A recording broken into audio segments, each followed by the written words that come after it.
স্বামী সম্পত্তি বিক্রি করে দিলেও সেই সম্পত্তি বিক্রির টাকা থেকে ভরণ পোষণের জন্য খোরপোশ পাওয়ার অধিকার রয়েছে স্ত্রীর। একটি গুরুত্বপূর্ণ মামলায় এমনই রায় দিল কেরল হাইকোর্টের ফুল বেঞ্চ।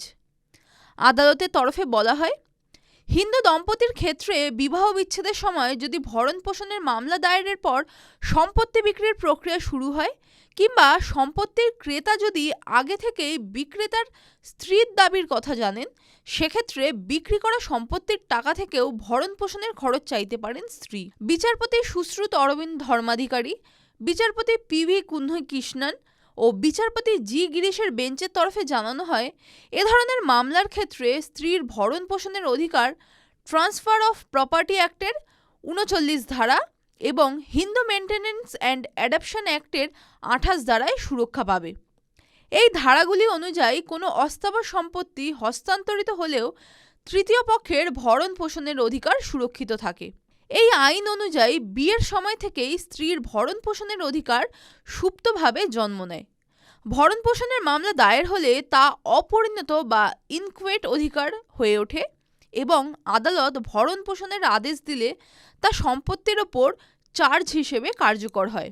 আদালতের মতে, ভরণ পোষণের দাবির জন্য আইনি প্রক্রিয়া শুরু হওয়ার পর যদি স্বামী তার সম্পত্তি বিক্রি করেন, তাহলে সেই বিক্রির অর্থ স্ত্রীর ভরণ পোষণের অধিকারের অধীনেই গণ্য হবে। মামলার পটভূমি: ডিভিশন বেঞ্চের করা দুটি প্রশ্নের উত্তরেই কেরল হাইকোর্ট এই রায় দেয়। এক মহিলা পারিবারিক আদালতে তার স্বামীর বিরুদ্ধে খোরপোশের মামলা করেছিলেন। ম্যাট্রিমোনিয়াল অ্যাপিলে এক ব্যক্তি জানান, তিনি ওই মহিলার স্বামীর কাছ থেকে সম্পত্তি কিনেছিলেন, যা পরবর্তী সময় পারিবারিক আদালত ওই মহিলাকে দিয়ে দেয়।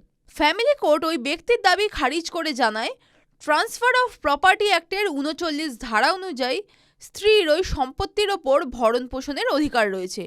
ফ্যামিলি কোর্ট এই ক্ষেত্রে রমনকুট্টি পুরুষোত্তম বনাম আমিনিকুট্টির মামলার রায়ের উদাহরণ দেয়। ওই ক্রেতা ডিভিশন বেঞ্চে আপিল করেন এবং দাবি করেন যে হামা আইনে স্ত্রীর ভরণ পোষণের জন্য স্বামীর সম্পত্তির লাভ থেকে টাকা পাওয়ার কোনো স্পষ্ট বিধান নেই, ফলে ট্রান্সফার অফ প্রপার্টি অ্যাক্টের ৩৯ ধারা এখানে প্রযোজ্য নয়।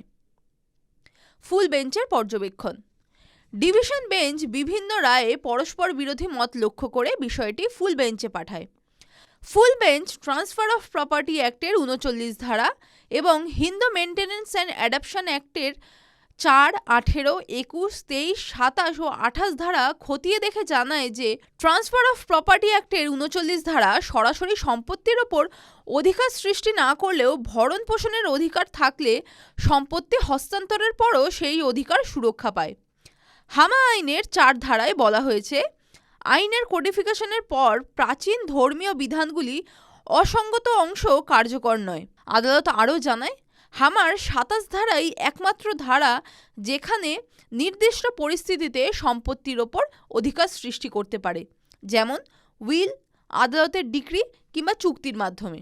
হাইকোর্টের রায়ে স্পষ্ট করে দেওয়া হয়েছে যে ভরণ পোষণের মামলা চলাকালীন সম্পত্তি বিক্রি করে স্বামী স্ত্রীর ভরণ পোষণের দায় এড়াতে পারেন না।